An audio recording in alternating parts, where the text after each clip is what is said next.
Her perfume still hung in the air, expensive and cloying, as she wheeled her Louis Vuitton suitcase toward the security gates. She didn't even glance back at me. 15 years old, one small duffel bag clutched to my chest, tears barely contained. She stopped only once, to adjust her sunglasses and toss a last, casual dagger at me. You'll figure out. That was it. No hug. No plan. No goodbye. My name is Madison. And from wherever you're watching this, stay with me. Have you ever been left behind by the person who is supposed to love you the most? I stood frozen, the chatter of the airport swallowing me. Happy families streamed past, hugging, laughing, while my mother walked off with her new husband and his 2 perfect children. A new family. Her family. I was nothing more than baggage. She didn't want to pay to check. My hands were shaking so hard I nearly dropped my phone. I had $47. No ticket home. No plan. For a minute, I thought I might faint.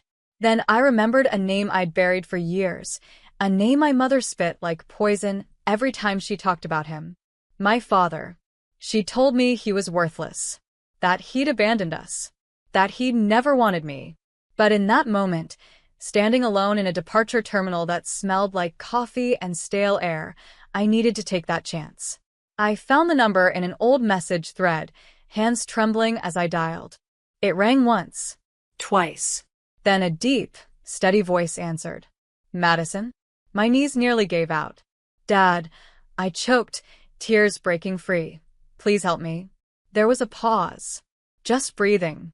Then a calm I'd never heard before. Tell me exactly where you are. I'm on my way. Hours later, as dusk bled into the airport windows, I heard a roar outside, and people rushing to the glass in awe. A sleek private jet, engines humming like a predator, landed on the small runway. And then he stepped out. Tall, dark suit, eyes that matched mine so perfectly it hurt. He opened his arms. Madison, he called, voice breaking. I ran. I ran into a father's hug I hadn't felt in a decade, warm and safe and unshakable. And in that moment I knew, the woman who abandoned me had no idea what kind of storm she'd just created. The jet cabin was so quiet I could hear my own breath, still ragged from crying. My father sat across from me, watching with a gaze that felt like both a question and a promise. You're safe now, he said, voice steady, grounded. Safe. That word nearly made me collapse all over again. I tried to gather myself, wiping tears with the back of my hand. She just left me, I whispered, like I was nothing. His jaw clenched, a dangerous flash in his eyes. She always was selfish, he said low. But this? Abandoning you in an airport? That I will not forgive. We took off, the private jet gliding through the night like something out of a dream. I felt a wild, dizzying relief. No cramped seats, no crying in a public bathroom, no apologizing to strangers for existing. My father leaned forward. You're coming home with me, Madison. For good. Home. That word felt so foreign on my tongue. I don't have anything, I said, my voice cracking. He smiled, heartbreak softening the sharp lines of his face. You have me. The tears started again, unstoppable this time. We landed a few hours later at a private hangar surrounded by sleek cars and security guards who nodded respectfully at my father. As he led me down the steps of the jet, I realized he was someone powerful, someone who had waited all this time for a reason to fight.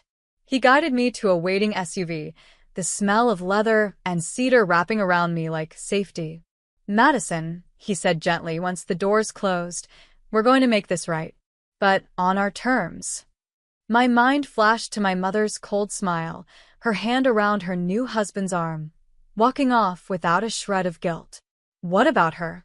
I asked, voice tiny but trembling with something stronger than fear, rage. My father's expression turned lethal. Don't worry, he said.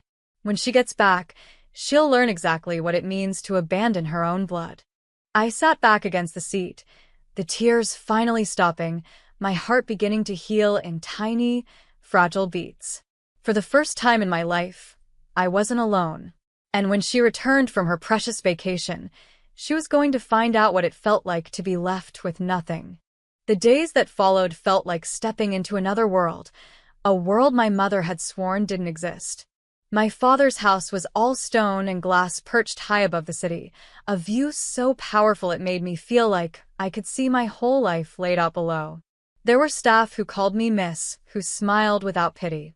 A soft bed, warm food, people who asked what I needed instead of what I could give them. My father stayed close, never pushing, never scolding. Just there, strong and protective in a way I hadn't dared to hope a parent could be. One night, I sat on the balcony wrapped in a thick blanket, looking over the city lights, my father beside me.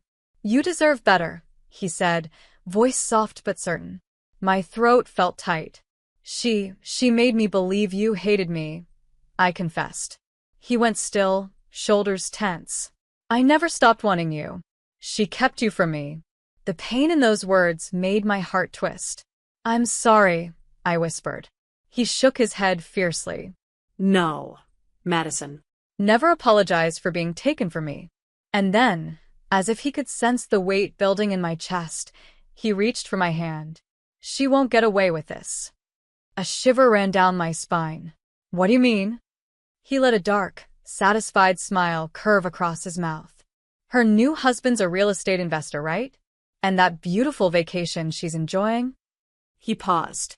"She paid for it with funds that aren't legally hers." I froze. He looked at me with a kind of careful pride. "I hired a legal team. When she steps back into that house, she'll find it locked, with an eviction notice taped to the door. Frozen accounts. No place to run." My heart thudded so hard I felt dizzy. You'd really do that? For leaving you like garbage in a terminal?" His eyes hardened. "I'd do worse." I leaned into his side, a tiny spark of safety blooming in my chest. That night, I slept without nightmares for the first time in years. Because my father wasn't just rescuing me. He was avenging me. 2 weeks later, it finally happened. I woke up to the buzz of my father's phone lighting up the nightstand. He glanced at the screen, then handed it to me without a word. It was my mother. Her voice was thin and strangled when I answered. "Madison? Where are you?" I could hear chaos behind her. The echo of an empty house, the panic twisting every syllable. I swallowed, steadying myself. "I'm with Dad," I said simply. She sucked in a sharp breath. "With him? After everything?" I smiled, letting her words roll right off me. "You mean after you abandoned me in an airport?" "That was a misunderstanding," she snapped, desperation leaking through her polished tone. "I thought you could manage." I laughed, a sound so raw and sharp it surprised even me. "At 15? Alone." Silence. "I came back and everything was gone," she whispered. "The locks, the money." My father was watching me, calm and proud, a steady anchor. "You should have thought of that," I told her, voice like ice. "You walked away from me." "This is my house," she screamed, her composure finally breaking. "No," I said, letting each word cut deep. "It was his house. And you lost it." She went silent again, broken, furious, trapped. "You can come back," she tried one last time. "We'll figure it out." I looked at my father, at the peaceful calm around us, at a world where I was wanted, and felt the answer settle in my bones. "No," I said softly. "I'm not coming back." And then I ended the call. My father reached out, squeezing my shoulder gently. "Proud of you," he said. Tears stung my eyes, but they were warm this time, not cold and helpless like before. "She'll be fine," he told me, voice calm. "She has to learn what being alone really feels like." I nodded, breathing easier. For the first time, I wasn't the abandoned child. I was the girl who walked away, on her own terms. The days after that call felt like walking through a new sunrise. No more waking up wondering if I was wanted. No more clutching an empty phone in the dark. I began to settle into my father's world, piece by piece. A private tutor came to help me catch up with school. I got to choose my own clothes instead of wearing hand-me-downs, felt what it meant to eat without apologizing for being hungry.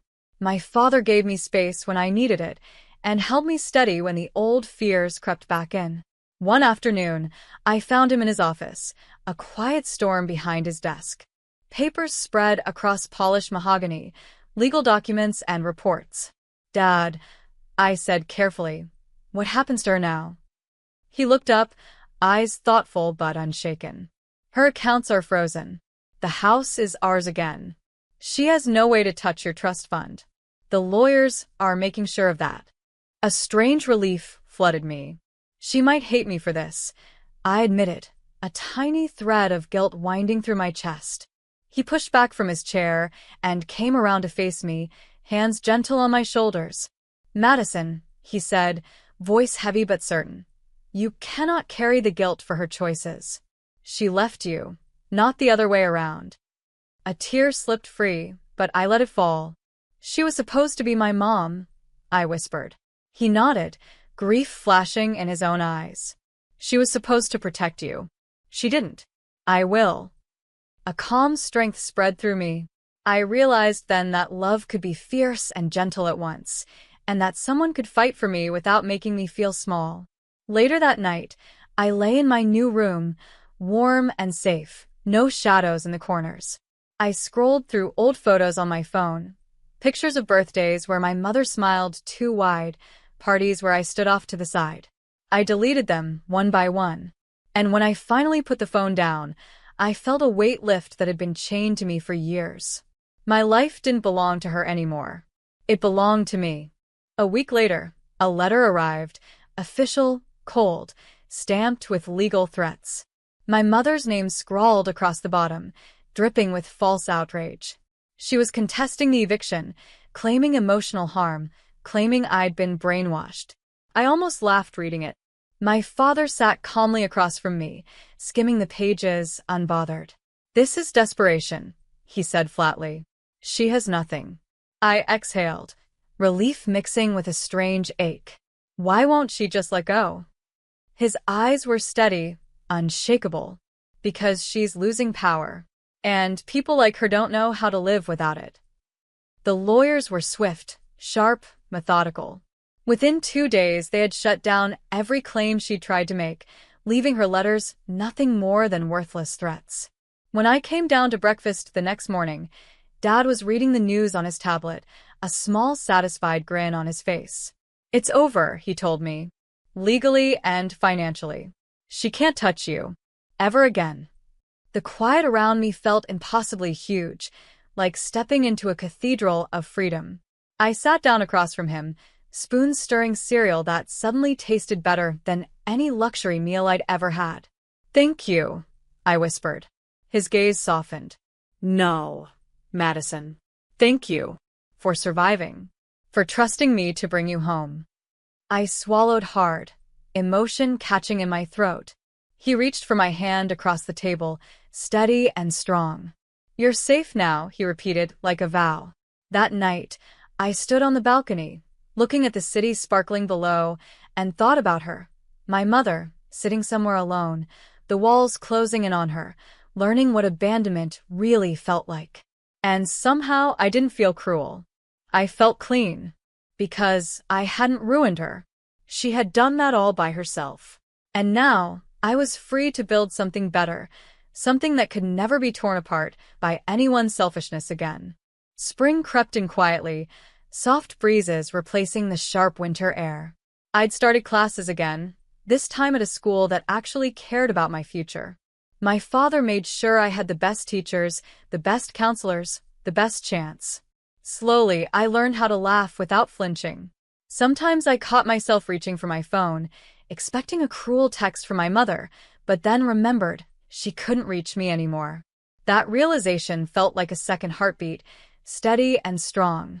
One afternoon, after class, I walked into my father's office to find him on the phone, calm as ever. "Yes," he was saying, "she has no legal claim and she knows it. Let her scream." He saw me in the doorway and ended the call with a quiet, final click. "She's trying again?" I asked, a small spark of old fear stirring. He nodded, but a smile played on his lips. "Letters. Useless threats. Nothing that can touch you." I let out a breath I didn't know I'd been holding.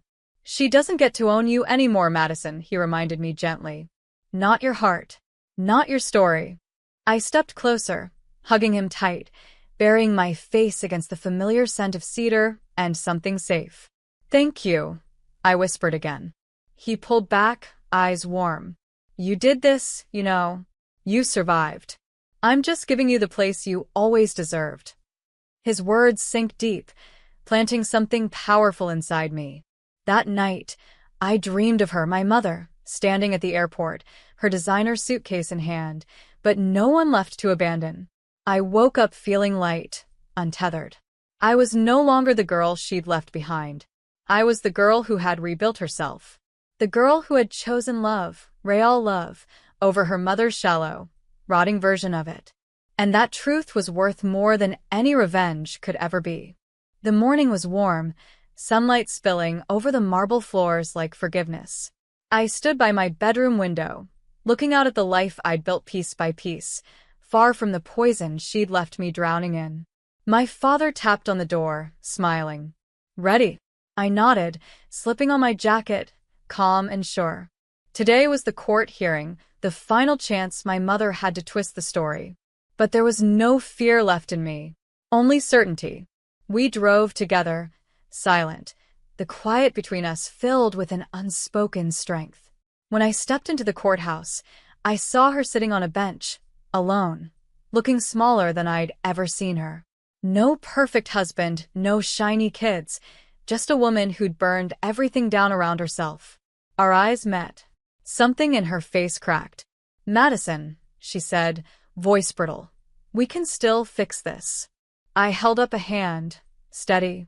No, I told her, letting every bit of calm pour through me. I'm done. Her mouth fell open, but the bailiff was already calling my name, already confirming what my father's lawyers had proven. She had no rights to my trust, no rights to me, no rights at all. She tried to follow me out of the courtroom, but security stopped her. I looked back once, saw her reaching for me, and felt nothing. No hate, no pain, nothing. Because she was a ghost now. Back in the car, my father squeezed my hand. How do you feel? I took a deep breath, letting it fill every corner of me. Clean and bright.